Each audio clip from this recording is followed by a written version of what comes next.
Hey guys, मैं हूं आपके साथ सचिन मेवाड़ और आज हम चर्चा करेंगे नसरुद्दीन खुसरव शाह के बारे में, यानी कि पैगंबर का सेनापति, एक भारतीय मुसलमान जिसने सत्ता प्राप्त करने का प्रयास किया, सफल भी हुआ लेकिन ज़्यादा समय तक नहीं। तो इस वीडियो में हम नसरुद्दीन खुसरव शाह के बारे में चर्चा करेंगे, जिसने कि खिलजी वंश के अंतिम शासक मुबारक शाह खिलजी की हत्या कर दी थी और सत्ता पाने का एक सफल और अच्छा प्रयास किया, लेकिन अपनी सत्ता को ज़्यादा दिन तक काबिज नहीं रख पाया। तो नसरुद्दीन खुसरव शाह को समझने के लिए इस वीडियो को पूरा देखिए। नसरुद्दीन खुसरव शाह यानी कि खुसरो खां, इसने खिलजी वंश के अंतिम शासक मुबारक शाह खिलजी की हत्या कर दी थी और इसने पैगंबर का सेनापति नामक उपाधि को धारण किया था। इसने जैसे ही मुबारक खां खिलजी की हत्या की तो इसने दिल्ली सल्तनत में अपना प्रभाव जमाने के लिए खिज्र खां की जो पत्नी थी यानी कि देवल देवी, मैंने तुमको बताया था कि गुजरात अभियान के दौरान कर्ण सिंह की जो पत्नी थी कमला देवी, उसकी ये पुत्री थी देवल देवी, जिसका विवाह अलाउद्दीन खिलजी के पुत्र खिज्र खां के साथ करा दिया गया था। देवल देवी को देवगिरी अभियान के दौरान पकड़ा गया था। इससे विवाह करने के पश्चात नसरुद्दीन खुसरव शाह की जड़ें दिल्ली सल्तनत में थोड़ी मजबूत हो गईं और इसने अपने विरोधी जितने भी अमीर थे उनको मौत के घाट उतार दिया। उसके बाद इस्लाम के लोगों ने इसको इस्लाम का शत्रु कहा और इस्लाम खतरे में है जैसे नारे लगाना शुरू कर दिया। लेकिन इसने बड़ी ही चतुराई के साथ 5 लाख टका और कुछ कीमती उपहार देकर निजामुद्दीन औलिया को अपनी ओर मिला लिया। निजामुद्दीन औलिया जो कि पहले से ही विरोधी था मुबारक शाह खिलजी का, और निजामुद्दीन औलिया ने इसके साथ मिलकर इसको सत्ता में रहने की एक मान्यता दे दी। लेकिन कुछ अमीर अब भी ऐसे थे जो इसकी सत्ता से खुश नहीं थे, जिनमें एक महत्वपूर्ण नाम आता है गियासुद्दीन तुगलक यानी कि गाजी मलिक का। गाजी मलिक ने इसके विरुद्ध में विद्रोह कर दिया और इसकी सत्ता को मानने से इनकार कर दिया। इसका एक बेटा था जूना खां, इसके बारे में मैंने पहले ही बताया था।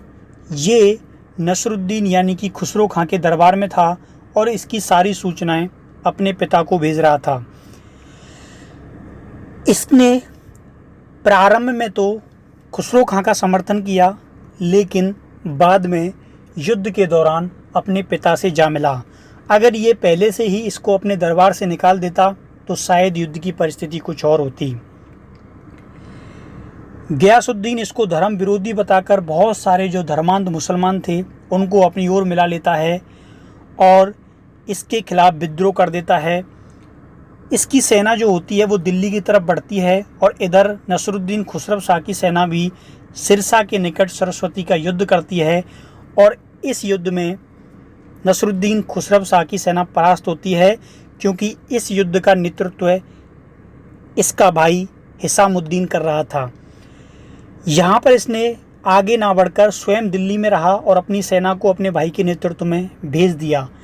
जो सेना एक राजा के नेतृत्व में लड़ती वो उसके भाई के नेतृत्व में अच्छे से नहीं लड़ पाई और उसके बाद वो यमुना नदी पार करके दिल्ली के नज़दीक पहुंचता है और लहराबट नामक स्थान पर दोबारा युद्ध होता है, जिसमें स्वयं नसरुद्दीन खुसरव शाह युद्ध लड़ रहा था।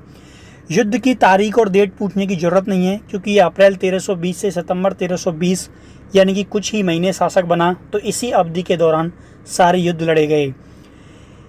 इसी दौरान जो आयन उल मुल्क होता है, जो अलाउद्दीन के समय मुल्तान का सूबेदार हुआ करता था, ये युद्ध के समय इसका साथ छोड़ देता है और स्वयं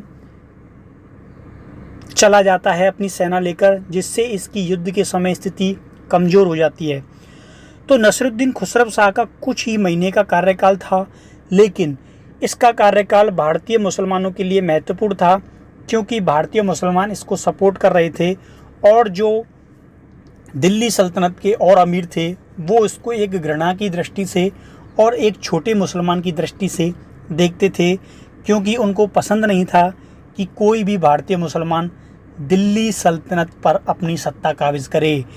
आपको मालूम होना चाहिए, इससे पहले जो सत्ता प्राप्त करने का प्रयास किया था रिहान ने, उसको भी बलबन के द्वारा मौत के घाट उतार दिया जाता है। तो और हम बात करें किसी भी शासक की जो भारतीय मुसलमान था, उसको तुर्क अमीरों के द्वारा या खिलजी सरदारों के द्वारा मौत के घाट उतार दिया गया। तो ये छोटी सी स्टोरी थी नसरुद्दीन खुसरो शाह की, लेकिन काफ़ी महत्वपूर्ण है एग्ज़ाम के पॉइंट ऑफ व्यू से। तो इससे संबंधित कोई भी अगर सवाल आपके मन में है तो आप कमेंट सेक्शन में मुझसे पूछ सकते हैं, जवाब मांग सकते हैं और अपना विचार भी रख सकते हैं। अगर ये लेक्चर आपको पसंद आया तो इसे अपने दोस्तों के साथ शेयर करें and don't forget to subscribe my channel. Thank you, धन्यवाद, बाय बाय।